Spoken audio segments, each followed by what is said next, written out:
a lot of people will probably say to you, like, what do you invest in? You know, you're the man who's the knowledgeable guy. So what kind of things are you investing in? So what kind of things are you investing in as of now? And what kind of things would you like to invest in the future? Okay, good questions. I do a lot of risky things that I would not probably advise if you're just starting out. So I do a lot of leveraged products. What I mean by leveraged is that, for example, I do leveraged ETFs. And we got to break down all of these concepts. Yeah, I'm going to break it down. So leveraged is almost like, how do I explain it to make it so much easier? Imagine it's almost like taking a bet on a position, but that bet pays out 5-1 or 3-1. But if you lose on that bet, you also lose out 5-1, 3-1. So it's not that you've just lost your original money that you placed on the bet. You actually it goes down the other way as well. Yeah. So that's what I mean by leveraged, and they can be very risky and very complex. The reason I like that is because if you don't have enough capital and you really want a high stakes return, yeah, it can be a good way. But if it goes wrong, it's going wrong, and it's gone wrong for me. So I'm not going to sit here and just say everything has always gone right. So I do that stuff. But you've had wins. I've had wins, but I've also taken some L's. I think you also have to understand yourself as a person. The biggest issue is not being patient enough, and you fret when things are not going your way. You have to be able to hold your nerve in the market when things are turning against you, to hold your position rather than sell out.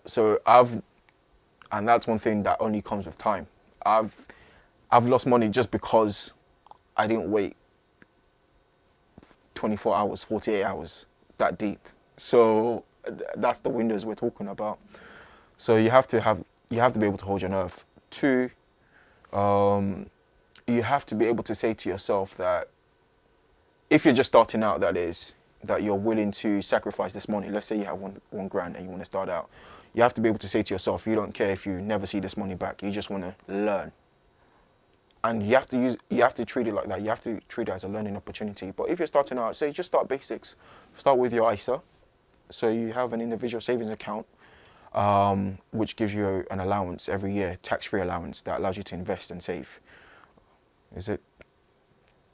How much is it? £15,214 is going up to, as of in 2 days' time. So April the 6th is going up to £15,240. And that the government will not touch that in terms of they won't charge you capital gains tax, and also is interest free. So that's great money. So if you have up to £15,000, hey, just invest it in an ISA. You can invest in a stocks and shares ISA. You can also invest in a cash ISA, but there's no returns on cash at the moment. And with inflation rates where it is, you're not really making money on that. Other things to invest in. So I also have a buy-to-let. So again, for those who may be like young, what's a buy-to-let? So a buy-to-let is when you buy property with the intention of then letting it out to tenants. So that's what I do. So you're a landlord? Oh, a landlord. Shout out to gigs. Landlord. Gigs, yeah. Landlord. Yeah, so I do that. And have you just got one property, is it? Just one property. Okay. And that allows me it brings in a bit of steady stream of income that allows me to then do other things. So I'm saying, so in terms of, not to get into particulars, yeah, it allows you to have a bit extra on the side. Yeah. Okay, cool. Yeah. It's not just covering costs, it's actually... Yeah.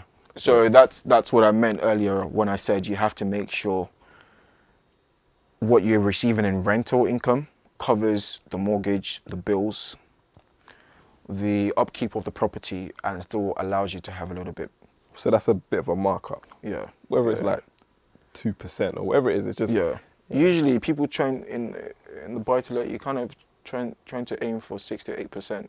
6 to 8%. Yeah, yield. If you can get that, not doing so bad.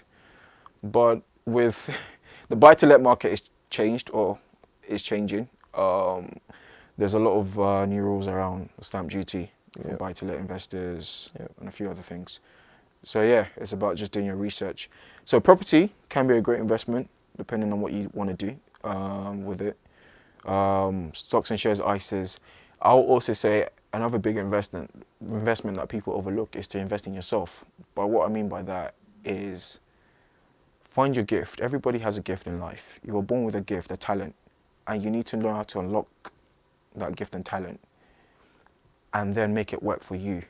So what is it that you're good at that you can offer to other people? What is it that someone else can't do the same way you do? It can be anything from the way you bake to how you explain things to how you're able to impart knowledge to how you can create with your hands or, paint or whatever it is. You have a gift.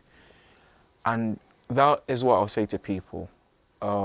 Find what you're good at and invest in yourself in terms of honing your skills and then putting something out there to market. So, that's what I'm doing with Economic Street. Not only an accountant, I'm an economist, that's what I studied, but I've discovered quite quickly that I'm good at explaining things to people. And then not necessarily didn't want to be a teacher, but I have those qualities. So how can I marry all that together in a way that I can then help people and service people? And for me, that avenue right now is Economic Street, imparting financial education and financial wisdom.